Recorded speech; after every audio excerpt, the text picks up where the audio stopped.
shortchanged when it comes to federal grants intended for the poorest and most in need. Well, News 12 Long Island senior correspondent Drew Scott reports. So if you're going to lose $19 million, they're going to lose $100 million because I want to recoup my money from the past.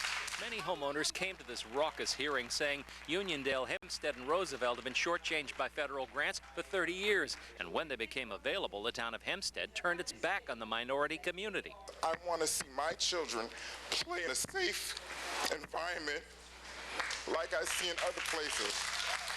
Nassau legislators Roger Corbin and Legislator Abrahams argue the impending grants totaling $22 million are spent everywhere except where they're needed, and they're voting not to accept the grants the way they're now written. When you drive down Nassau Road, or you drive down Jerusalem, or Front, or Woodfield, do you see a plan in place? No.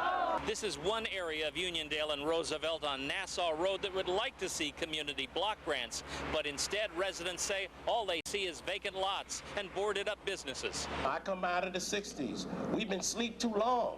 It's time to get up and be active. Hempstead Town Councilwoman Dorothy Gooseby, however, says there was no racism involved, and she disagrees with the actions of fellow Democratic legislators Corbin and Abrahams to hold up approving millions in grant money. I have not seen that. I have not experienced that. Racism? No, I haven't. Not with money. The full legislature, not wanting to turn down the federal money, could vote to accept the grants as early as this evening. But other Democrats say the grant writing process is so flawed it needs to be revised next year. In Mineola, Drew Scott, News 12, Long Island. And the town of Hempstead says few minority organizations turned out for the hearings when the block grants were written earlier this year. But the NAACP claims only a 1-inch ad announcing the hearings was placed in a local newspaper. Scott. Well, it's more than just